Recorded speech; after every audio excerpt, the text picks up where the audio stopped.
कहानी की शुरुआत होती है। हम एक लेडी को देखते हैं जिसका नाम रोज था। वो अपने हस्बैंड के साथ अपनी बेटी को यहाँ वहाँ ढूंढ रही थी। रोज की अडॉप्टेड बेटी जिसको उसने गोद लिया हुआ था उसका नाम शेरोन होता है, जिसके साथ कुछ दिन से अजीब अजीब हादसे हो रहे थे। थोड़ी देर बाद रोज देखती है कि शेरोन वाटरफॉल पानी के झरने में कूदने ही वाली थी। तभी फौरन से रोज ने आकर अपनी बेटी को बचा लिया था। शेरोन बस बार बार यही बोल रही थी, साइलेंट हिल साइलेंट हिल। रोज के हस्बैंड को ये लगता है कि उनकी बेटी को डॉक्टर की जरूरत है, पर रोज ने साइलेंट हिल जाने का फैसला कर लिया था ताकि वो जान सके कि उसकी बेटी बार बार साइलेंट हिल का नाम क्यों ले रही है। ये दरअसल एक टाउन का नाम था जो काफी अरसे से सुनसान था। रोज का हस्बैंड उसे वहाँ पर जाने से बहुत मना करता है, लेकिन रोज नहीं मानती। वो अपनी बेटी को लेकर साइलेंट हिल की तरफ निकल पड़ी थी। उन्हें जाते हुए रात हो गई थी। गाड़ी में फ्यूल भी खत्म हो जाता है तो रोज एक गैस स्टेशन पर रुकती है। वहाँ पर एक लेडी पुलिस ऑफिसर भी आ गई थी। लेडी ऑफिसर शेरोन से बात करने की कोशिश करती है, मगर वो तो उसके किसी सवाल का कोई जवाब ही नहीं दे रही थी। थोड़ी देर बाद ऑफिसर देखती है कि शेरोन और रोज के दरमियान में किसी बात को लेकर बहस हो रही थी। ये देखकर ऑफिसर को अब रोज पर शक होने लगा था, इसीलिए वो उसकी गाड़ी का नंबर नोट कर लेती है और उसकी गाड़ी का पीछा करने लगी थी। ये बात रोज को भी पता चल जाती है, इसीलिए वो ऑफिसर का ध्यान भटकाकर वहाँ से अपनी गाड़ी तेजी से चलाकर निकल जाती है। मगर आगे रास्ते में रेडियो पर अजीब सी आवाजें आने लगी थी और उसकी गाड़ी के सामने एक छोटी सी बच्ची आ जाती है, जिसको बचाने के चक्कर में रोज की गाड़ी का एक्सीडेंट हो गया था। रोज बेहोश हो जाती है। थोड़ी देर बाद जब उसको होश आता है तो गाड़ी में शेरोन नहीं थी।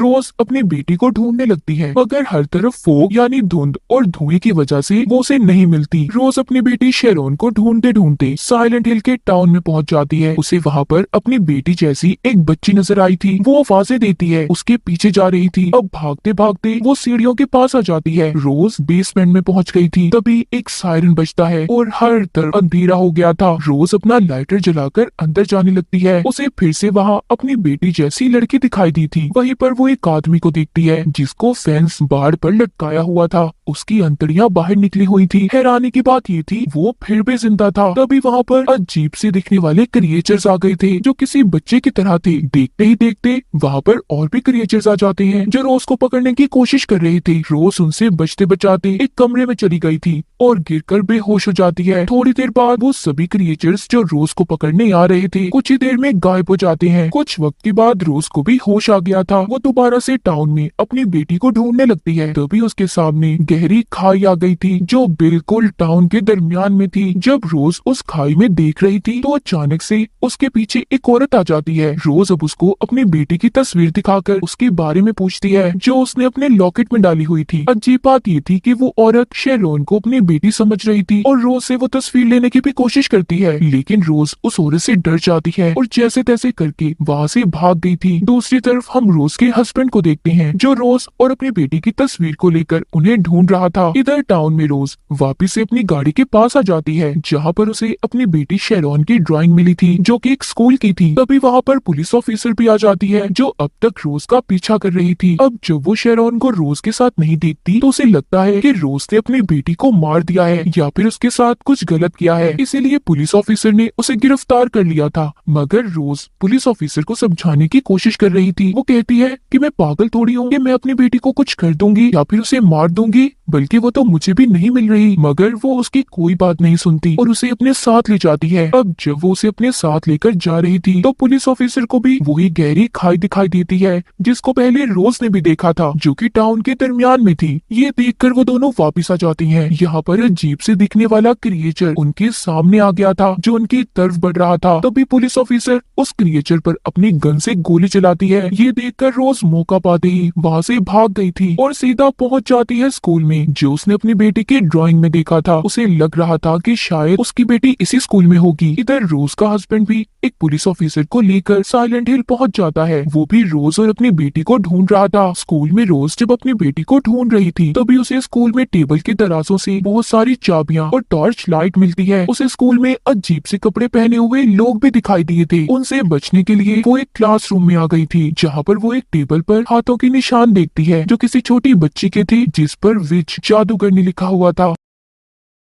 यहाँ पर हमें पता चलता है कि टेबल जिस बच्ची का था उसका नाम एलिसा था। वो बच्ची रोज को वहाँ पर नजर आ रही थी। वो उसका पीछा करती बाथरूम में आ जाती है और जब दरवाजा खोलती है तो उधर एक लाश थी जिसको तारों से पकड़कर लटकाया हुआ था। वहीं पर रोज को दीवार पर कुछ लिखा हुआ भी दिखाई देता है, जिसे पढ़कर वो उस लाश के मुंह से एक चिट निकालती है। जब वो बाहर जाने लगती है तो उधर उसे वही अजीब सूट वाले लोग दिखाई दिए थे जिनसे डर कर रोज ने खुद को बाथरूम में ही बंद कर लिया था। अब वो लोग बाथरूम के दरवाजे को भी खोलने की कोशिश करते हैं। यहाँ पर हम देखते हैं कि उन लोगों के पास एक चिड़िया थी जिसको उन्होंने पिंजरे में रखा हुआ था। वो जोर जोर से बोलने लगती है, जिसकी आवाज को सुनकर वो वहाँ से चले गए थे। अब फिर से वहाँ पर एक सायरन बजता है। वो जगह जहाँ पर रोज थी सारी की सारी बदलने लगती है। दीवार पर से पेंट उतरने लगे थे। तभी रोज देखती है उधर बाथरूम में जो लाश थी वो भी जिंदा हो गई थी, जिससे डर कर रोज अब बाहर की तरफ भागती है। बाहर आकर वो फिर से वही अजीब से सूट पहने हुए लोग देखती है, जिनको वहाँ पर क्रिएचर्स जो बिल्कुल अजीब से कीड़े की तरह थे उन पर हमला कर देते हैं और उन्हें मार देते हैं। ये देखकर रोज बहुत ज्यादा डर जाती है। वो डर की वजह से नीचे गिर गई थी। जिधर वो अपने सामने एक आदमी को देखती है जिसने अपने चेहरे पर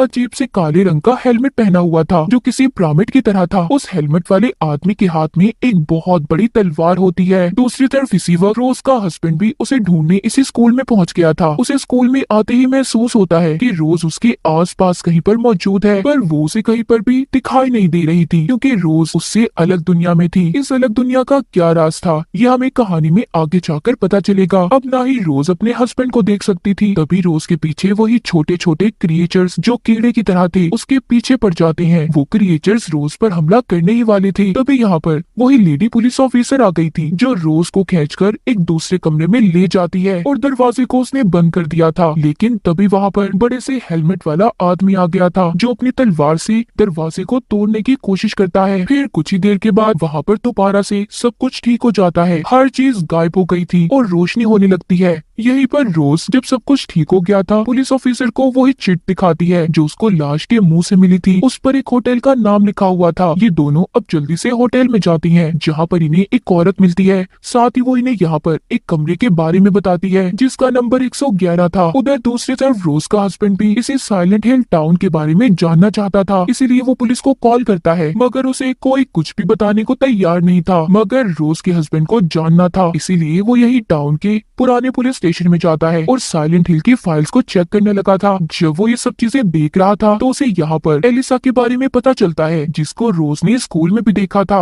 वो देखता है कि वो बच्ची एलिसा बिल्कुल शेरॉन जैसी थी। उधर होटल में रोज को कमरा 111 मिल गया था जिसके सामने एक पेंटिंग लगी हुई थी, जिसे देखकर रोज को ये अंदाजा हो जाता है कि ये तो पहले विच हंट की पेंटिंग है, यानी कि पहली जादूगरनी का शिकार। इन्हें यहाँ पर ये भी पता चलता है कि इस टाउन को भी विच हंटर ने ही ढूंढा था। अब रोज को उस कमरे में जाकर एलिसा मिलती है जिसे देखकर रोज हैरान हो गई थी क्योंकि वो बिल्कुल उसकी बेटी शेरॉन जैसी थी और एलिसा उस औरत की बेटी थी जिसने रोज से तस्वीर को लेने की कोशिश की थी। वहाँ पर एलिसा रोज से कहती है कि वो जल रही है और तभी अचानक से गायब हो गई थी। वहाँ पर वही औरत जिसने इन्हें कमरे के बारे में बताया था वो कहती है हमें जल्दी यहाँ से निकलना होगा क्योंकि रात होने वाली है, हमें चर्च पहुँचना है जल्दी। अब ये तीनों चर्च की तरफ भागती हैं। वो देखती हैं कि वहाँ पर और भी बहुत सारे लोग हैं जो चर्च की तरफ जा रहे हैं। इनमें से वो औरत जिसने इन्हें कमरे के बारे में बताया था उसे अंदर जाते हुए देर हो गई थी। तभी वहाँ पर बड़े से हेलमेट वाला आदमी आ जाता है जिसने उस औरत को पकड़ लिया था और उसकी जिल्द को पकड़कर उसके जिस्म से अलग कर देता है और रोज के सामने फेंक दिया था। चर्च के अंदर जितने भी लोग थे सब रोज और पुलिस ऑफिसर को विच समझ रहे थे।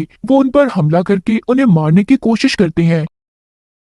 अब पुलिस ऑफिसर यहाँ पर अपनी गन चलाती है जिससे सभी पीछे हट गए थे। दूसरी तरफ हमें रोज का हस्बैंड दिखाया जाता है जो कि ऑर्फनेज में था। ऑर्फनेज जहाँ पर उन बच्चों को रखा जाता है जिनका इस दुनिया में कोई ना हो। वो जाकर नन को एलिसा की तस्वीर दिखाकर उसके बारे में पूछता है क्योंकि वो बिल्कुल उनकी बेटी शेरोन की तरह दिखती थी, जिसे देखकर नन डर गई थी और कुछ भी बताने से मना कर देती है। पुलिस ऑफिसर भी यहाँ पर रोज के हस्बैंड को समझाता है कि देखो इन सब के बारे में भूल जाओ, तुम्हें कुछ भी नहीं पता चलेगा। अगर तुमने बार बार ये जिद की या फिर जानने की कोशिश तो मैं तुम्हें जेल में बंद कर दूंगा। उधर रोज जो के चर्च में थी, अब वो सीनियर प्रीस्ट से मिलती है, उससे अपनी बेटी के बारे में पूछती है और मदद मांगती है। प्रीस्ट लेडी कहती है कि मैं तुम्हारी कोई मदद नहीं कर सकती, शायद तुम्हारी बेटी अब डेविल यानी शैतान के पास है। ये सुनकर रोज डर गई थी। वो अपनी बेटी को किसी भी हालत में वापस लाना चाहती थी, इसीलिए वो डेविल से मिलने का फैसला करती है। वो प्रीस्ट रोज को एक सुनसान बिल्डिंग में लेकर जाती है, जहाँ पर उनका ये मानना था कि इधर डेविल रहता है। डेविल के कमरे में जाने का रास्ता रोज ने याद कर लिया था, मगर यहाँ पर लेडी प्रीस्ट को रोज का लॉकेट मिला था, जिसमें शेरॉन की तस्वीर थी, जिसे देखकर उन्हें अब ये लगता है कि रोज भी एक विच है, इसीलिए वो उस पर हमला कर देते हैं। मगर इधर लेडी पुलिस ऑफिसर उसकी मदद करती है और खुद को उनके आगे करके रोज को वहाँ से भगा देती है। रोज अब लिफ्ट में बैठकर एक सुनसान जगह पर पहुंच गई थी, जहाँ पर ज़ॉम्बीज की तरह दिखने वाली बहुत सारी नर्सेस थी। रोज को इनके बीच से होकर गुजरना था। वो ज़ॉम्बी नर्सेस लाइट को देखकर रोज की तरफ बढ़ रही थी। यहाँ पर रोज लाइट को बंद कर देती है और इनके बीच से गुजरकर डेविल के कमरे में पहुंच गई थी। वहाँ पर अंदर जाते ही उसे एलिसा की कहानी का पता चलता है। यहाँ पर हमें भी ये बात पता चलती है कि एलिसा एक आम सी लड़की थी, मगर सब उसको विच कहकर बुलाया करते थे और बहुत ज्यादा परेशान करते। एक दिन लेडी प्रीस्ट ने एलिसा की मॉम से कहा कि तुम्हें अपनी बेटी को होटल के कमरे 111 में भेजना होगा, जहाँ पर जाकर तुम्हारी बेटी बिल्कुल ठीक हो जाएगी और फिर कोई उसे विच भी नहीं बुलाएगा। प्रीस्ट के कहने पर एलिसा की मॉम ने उसे भेज दिया, मगर लेडी प्रीस्ट और उसके लोगों ने एलिसा को धोखे से जिंदा जला दिया, क्योंकि इनको लगता था कि एलिसा एक विच है। तभी वहाँ पर पुलिस भी आ गई थी, जिन्होंने एलिसा को बचा तो लिया था, पर वो पूरी तरह से जल चुकी थी। जिसके बाद